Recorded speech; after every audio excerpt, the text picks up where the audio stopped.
আজকে আমি আপনাদের একটা সুন্দর জিনিস দেখাই। আমার আদিম যুগে আমার দাদাই বানাই রেখে গেছে। এনে 50 তলা একটা ফ্ল্যাট ছিল আদিম যুগে। ফ্ল্যাটটা এখন ভাঙ্গিয়েছে, যে এখন মোটামুটি চুরমার করে দিছি, ঠিক আছে। এই যে আপনাদের একটু জিনিসটা দেখাই। এই এই যে দুই বোকাচোদা আছে, এরা দুইজন ছিল আমার দাদার হেল্পার। ওরা দুইজনে মিস্ত্রি ছিল, মিস্ত্রি হেল্পার ছিল, সরি। ওরা দুইজনে আর কি বানাইতে সাহায্য করছে, ঠিক আছে। ইট মিট টানার লেগে ওকে দুইজনে রাখছিলাম। তো আপনাদের একটু দেখাইলাম, একটু আমার দাদা কিরকম ধনী ছিল ওইটা আর কি বোঝানোর জন্য আর কি দেখাইলাম, ঠিক আছে। আচ্ছা, আর একটা জিনিস দেখাই। ওই যে ওইটার মধ্যে আমার দাদা আর দাদি ছিল, ওই যে।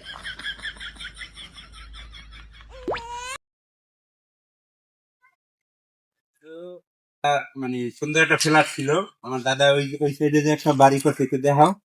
ওই যে বাড়িটা এখন ভাঙ্গা লাইছে, যদিও ভাঙ্গার পর, ভাঙ্গার আগে যেই জায়গায় আমার দাদা আর দাদি ছিল, ভাঙ্গার আগে যে জায়গায় আমার দাদা আর দাদি ছিল, এই যে এই সুন্দর ফ্ল্যাটটা, এই ফ্ল্যাটে রুমটা দেখাই দিয়েছি। রুমটা যদি এখন আগের মতো সুন্দর তো নাই। এই যে এই জায়গায় আমার দাদা দাদির মনে করেন যে একটা রুম ছিল, বেড ছিল। এই জায়গায় আমার দাদা দাদি ছিল, ঠিক আছে। আপনাদের কাছে খেয়াল করলাম যাতে আপনারা বলতে পারেন আমি কি পরিমাণ দিয়েছি, ঠিক আছে। এই কিন্তু বাসায় যে এই জায়গায় রান্না করতো, রান্না করতো, হ্যাঁ। এই সাইডে উঠে কি পরিমাণ বীজ ফ্যামিলি ছিল আমার দাদা কি পরিমাণ বড় লোক ছিল। আর একটা রুল ছিল, এই জায়গায় আমি আগে ঘুমাইতাম, 10-15 বছর আগে ঘুমাইতাম এই জায়গায়। এখন বুঝি বড় হয়ে গেছে, আমরা ঘুমাই আমি ভাই বলি ঠিক আছে। আর উপরটা দেখানোর কিছু না, উপরটা দিতে হবে। উপরতলায় যাই,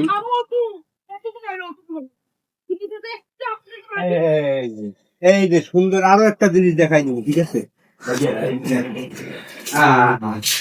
এই জায়গায় আসলে হাওয়া বাতাস করা লাগে, দাদা দাদি এই যে সুন্দর জায়গাটা বসে আছে, সুন্দর বিন্যাসপুর পরিবেশ দেখতে। আর আমার দাদা দাদি এই জায়গায় বসলো, পিঠা মনে করেন রোমাঞ্চ করলো, ঠিক আছে। রোমান্টিক, ওই রোমান্টিক আর এখন খোলামাটার মধ্যে নাই, আমরা ওইটা পাইনি, ঠিক আছে। আমাকে বউ নাই, আমার কিছুই নেই। কত রুম, কত রুম, এত ফাঁকা দিল কত নাই, ঠিক আছে।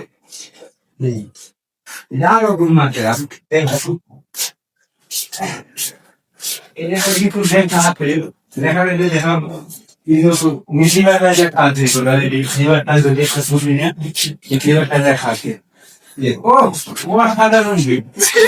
সেই ভিউ চাললেই পারিব। ওই যে ও জুম টান তো সেই বেশি টান দিও না, ফাটতে দেবে কিছু দেখা দেবে। আচ্ছা, এতক্ষণ তো দেখাইলাম আমার দাদার সম্পত্তি, ঠিক আছে। আগের যত বাড়ি গাড়ি করে, ঠিক আছে। যদিও গাড়ি দেখাইতে পারিনি, গাড়ি নাই, গাড়িগুলো ভাঙ্গে চুর মারি গেছে। আর আমার নানির একটা সম্পত্তি দেখাইতেছি।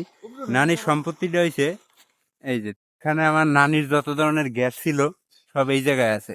নানির মানে নানির নিজের গ্যাস না আর কি, গ্যাস একটা খনিজ পদার্থ, ওই জিনিসটা ছিল। এই যে গ্যাসের মোটা মোটা পাইপ আছে, ঠিক আছে। এই যে এই পাইপ আছে, এই পাইপগুলো হয়েছে আমার নানির সম্পত্তি ছিল। আচ্ছা, এখন আপনাদের সবচাইতে সুন্দর একটা জিনিস দেখামু, সেটা হচ্ছে আমার নানির কুয়া, ঠিক আছে। আমি ভিতরে নাইমে আপনাদের দেখাইতে আছি, ঠিক আছে। এই যে সেই কুয়া, ঠিক আছে। এই যে এই কুয়ায় আমি 50-60 বছর আগে আমি গোসল করে গেছি 2-3 বার, ঠিক আছে। ওটার পানিটা কিন্তু অসাধারণ ছিল, ঠিক আছে।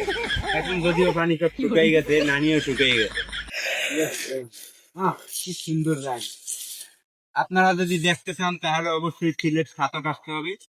ছাতক আসলে এই জায়গাটা দেখতে পারবেন, ঠিক আছে। যদিও লোকেশন পুরোটা আমি পারি না, মুখস্থ নাই, ঠিক আছে। অনেক বছর আগে আসছিলাম তো, তাই মনে নাই হয়তো, ঠিক আছে।